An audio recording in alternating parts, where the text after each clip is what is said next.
నమస్కారం, దైవస్తుతికి స్వాగతం. నా పేరు ప్రియాంక. మనస్సు యొక్క స్వస్థానము ఏది అన్నది ప్రశ్న.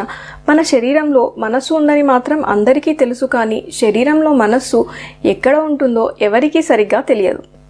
కొన్ని సందర్భాలలో మనము మనస్సు గురించి ఇలా అంటూ ఉంటాము: ఈ విషయం నా మనసుకి పట్టడం లేదు, ఎవరి మనసులో ఏముందో ఇంకొకరికి ఎలా తెలుస్తుంది? ఇలా మనము ఎన్నెన్నో మాటలు మనసు గురించి అంటూ ఉంటాము. అంతేకాకుండా సినిమాలలో మనస్సు అనే పదము ఎన్నెన్నో మాటలలో మనము వింటూనే ఉంటాము. అయితే ఇప్పుడు అసలు విషయానికి వస్తే, పంచభూతాలతో తయారైన మన శరీరంలో 25 భాగాలు ఉన్నాయి. ఈ 25 భాగాలలో ఒక్కొక్క భాగానికి నిర్దిష్టమైన పని, అంటే స్పెసిఫిక్ వర్క్, ఆకారము, ఫామ్ మరియు నివసించే స్థలము, డిసైడింగ్ ప్లేస్ అనేవి ఉన్నాయి. అయితే 25 భాగాలలో అంతరింద్రియములలో మనస్సు కూడా ఒక సూక్ష్మ భాగము. అంతరింద్రియములు 5, అవే జీవాత్మ, బుద్ధి, చిత్తము, అహము మరియు మనస్సు. వీటన్నింటికి పని, ఆకారము, స్వస్థలములు ఉన్నాయి. ఈ వీడియోలోని ప్రశ్నలో మనస్సు ప్రస్తావన వచ్చింది. అందుకనే మనస్సు ఎక్కడ నివసిస్తుంది, ఎంతసేపు మనస్సు ఎక్కడ ఉంటుంది మనము తెలుసుకుందాము. మనస్సు యొక్క స్వస్థానము శరీరంలో స్పైనల్ కార్డ్లో ఉన్న పెద్ద నాడి అయిన బ్రహ్మనాడి. బ్రహ్మనాడి మనస్సుకు సొంత ఊరు లాంటిది. అట్లాగని మనస్సు ఎల్లప్పుడూ బ్రహ్మనాడిలో ఉండదు. అప్పుడప్పుడు మనస్సు బ్రహ్మనాడిని వదిలి సూర్యచంద్ర నాడుల ద్వారా శరీరం అంతా వ్యాపిస్తూ ఉంటుంది. బ్రహ్మనాడికి పక్కన ఉన్న 2 సూర్యచంద్ర నాడుల మీద కూడా మనస్సు నివసిస్తూ ఉంటుంది. మనస్సు బ్రహ్మనాడిలో ఉన్నప్పుడు ఏ పని చేయకుండా నిలిచిపోయి ఉంటుంది, అంటే రెస్టింగ్ స్టేట్లో ఉంటుంది. మనస్సు బ్రహ్మనాడిలో ఉన్నప్పుడు ముడుచుకుపోయి ఒక బిందువులాగా మారి పాయింట్ లాగా ఉంటుంది. ఈ స్థితినే నిద్రాస్థితి లేక నిద్రావస్థ ఆర్ స్లీపింగ్ స్టేట్ అంటాము. మనస్సు బ్రహ్మనాడిని వదిలి సూర్యచంద్ర నాడుల మీద ఉంటూ వాటి ద్వారా శరీరం అంతా వ్యాపిస్తుంది.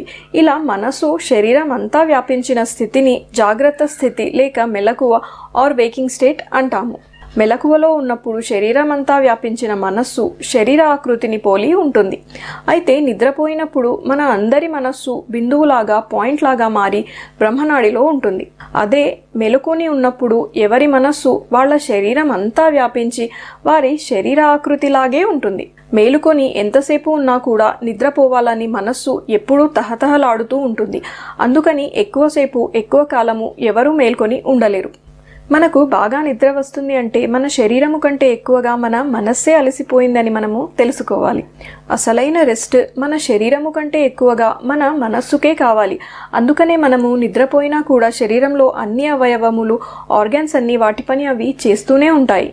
నిద్రపోయినప్పుడు తిన్నది డైజెస్ట్ అవుతుంది, గుండె కొట్టుకుంటూ ఉంటుంది, మిగతా అన్ని ఆర్గాన్స్ పని అవి చేస్తూనే ఉంటాయి. కానీ మనస్సు మాత్రం తన స్వస్థానమైన బ్రహ్మనాడిలోకి పోయి ఒక బిందువుగా మారి పని చేయకుండా నిలిచిపోయి స్టిల్గా ఉంటుంది. అందుకనే మనం నిద్రపోయినప్పుడు మనల్ని ఎవరైనా పిలిచినా, ఎవరైనా టచ్ చేసినా కూడా మనకు అంతగా తెలియదు. ఎందుకంటే మనస్సు రెస్టింగ్ స్టేట్లో ఉంది కాబట్టి.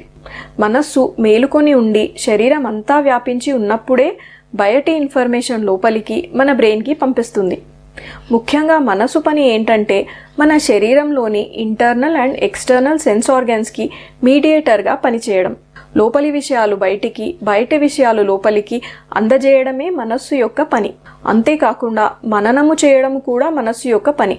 మననము చేయడము అంటే పాత, కొత్త విషయాలను గురించి, జరగని విషయాలను గురించి కూడా ఆలోచిస్తూ ఉండటం.